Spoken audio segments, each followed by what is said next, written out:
Measures of स्कीवनेस के अंदर ये 4 तरीके हैं जिससे हम स्कीवनेस का मेजरमेंट कर सकते हैं। और स्कीवनेस क्या होती है वो मैंने लास्ट लेक्चर में आपको बहुत अच्छे से बताया था, तो अब उन चीज़ों को मैं रिपीट नहीं करूँगा, आपको पता है कि स्कीवनेस क्या होता है। ठीक है, अब चाहे स्कीवनेस की बात चले या आगे जितने भी चैप्टर्स आएंगे, एक बात आप अच्छे से समझ लो कि आगे वाले चैप्टर्स को अच्छे से समझने के लिए और उनमें बहुत सारी कैलकुलेशन करने के लिए आपको सेंटन टेंडेंसी वाला और मेजर्स ऑफ डिस्पर्जन वाला चैप्टर अच्छे से आना चाहिए।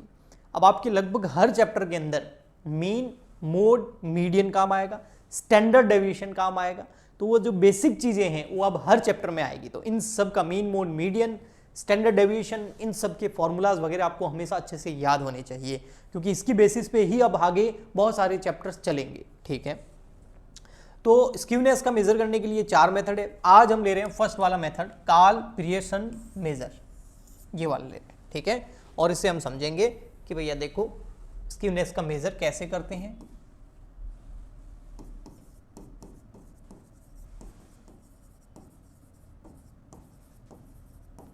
मेजर से,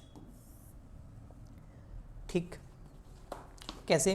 तो इसके अंदर फॉर्मूला बताता हूं मैं आपको। फॉर्मूला है हमारा, अगर आपको स्कीवनेस चाहिए, ठीक है, तो वो है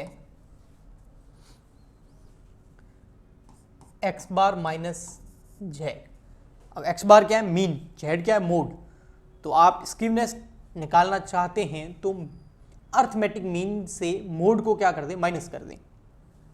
और अगर आपको चाहिए कॉफिशिएंट ऑफ स्कीवनेस, ये कॉफिशिएंट वाला मामला क्या होता है और ये क्या चीज होती है वो भी मैं एक लेक्चर के अंदर अच्छे से समझा चुका हूं।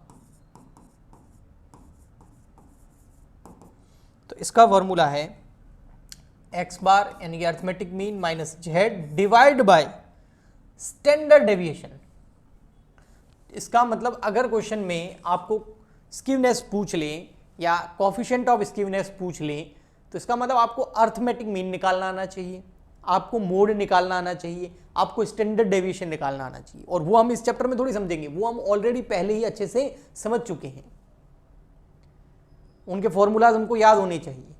तो क्वेश्चन के अंदर हम अर्थमेटिक मीन, मोड और स्टैंडर्ड डेविएशन निकाल करके फटाफट से स्कीवनेस कैलकुलेट कर सकते हैं। ओके, ठीक है। स्कीवनेस का जो सिंबल है कॉफिशिएंट ऑफ स्कीवनेस का, वो है जे। इसका कॉफिशिएंट ऑफ स्कीवनेस का सिंबल है जे। ओके, ठीक। तो एक तो ये हुआ तरीका, एक तरीका और है। कई बार क्या होता है, मोड को कैलकुलेट करना पॉसिबल नहीं होता है अगर इंडिविजुअल सीरीज दे रखी है तो उसमें भी, और कई बार मोड कैलकुलेट करने में टाइम भी ज़्यादा लगता है, तो उस केस में आप बिना मोड के भी स्कीवनेस निकाल सकते हैं। तो वो कैसे निकालेंगे? तो वो फॉर्मूले देखिए।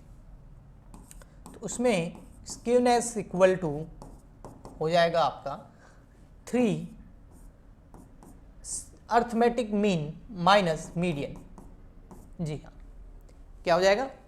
स्कीवनेस अर्थमेटिक मीन में से मीडियन को लेस कर दो और उसको 3 से मल्टीप्लाई कर दो, तो आपका क्या आ जाएगा? स्कीवनेस आ जाएगा। स्कीवनेस को शॉर्ट में आप एस के बोल सकते हैं, एस के। और कॉफिशिएंट ऑफ स्कीवनेस को क्या बोलेंगे? जेड। तो सर इसमें अगर हमको कॉफिशिएंट ऑफ स्कीवनेस निकालना हो तो कॉफिशिएंट ऑफ स्कीवनेस तो कैसे निकालेंगे? तो ये स्कीवनेस वाला फॉर्मूला ले लो, 3 अर्थमेटिक मीन माइनस मीडियन, और डिवाइड कर दो किसका? वही स्टैंडर्ड डेविएशन का, तो आपका जे आ जाएगा, यानी कॉफिशिएंट ऑफ स्कीवनेस आ जाएगा।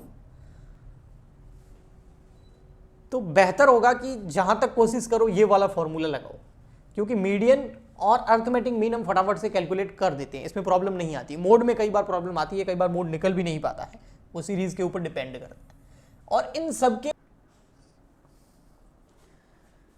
ये जो मैं फॉर्मूला अभी आपको बताऊंगा, ये एक्चुअल में फॉर्मूला है मोड निकालने का।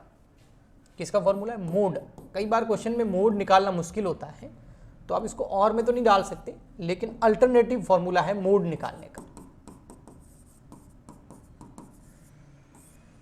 कैसे निकाल सकते हैं मोड? आप क्या कर लो, 3m यानी कि मीडियन को 3 से मल्टीप्लाई कर दो और माइनस कर दो 2x बार यानी कि अर्थमेटिक मीन का डबल, तो आपका मोड आ जाएगा। ये अल्टरनेटिव फॉर्मूला है, अगर कभी आपको यूज़ करना हो, क्वेश्चन की सिचुएशन के ऊपर डिपेंड करता है, तो आप ये कर सकते हैं। ठीक है, तो ये तो हो गए फॉर्मूलाज। आइए मैं आपको एक न्यूमेरिकल क्वेश्चन करा देता हूँ। सो यहाँ देखेंगे आप, एक क्वेश्चन दे रखा है। इस क्वेश्चन के अंदर आपको लिखा हुआ है the following information related to two distribution, दो डिस्ट्रीब्यूशन से रिलेटेड कुछ इन्फॉर्मेशन दे रखी है। State which distribution is more skewed.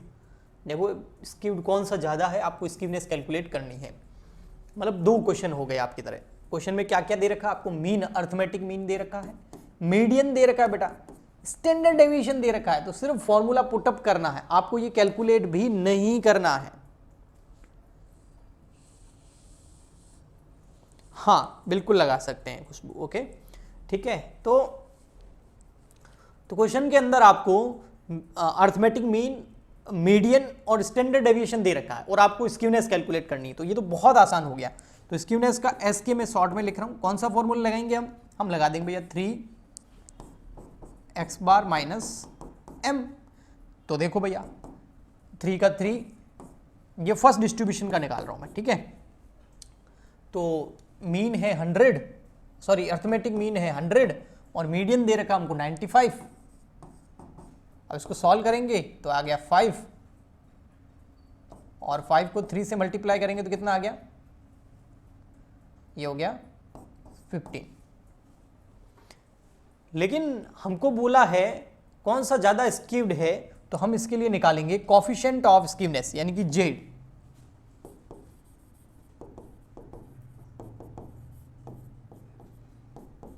जी, तो उसका फॉर्मूला क्या है?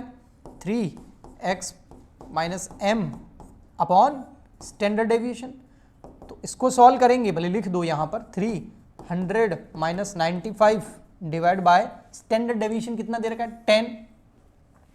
तो इस पूरे को सॉल्व करेंगे तो यहाँ आ जाएगा आपका 15 और नीचे है 10 स्टैंडर्ड डेविएशन, तो ये आ गया प्लस का 1.5।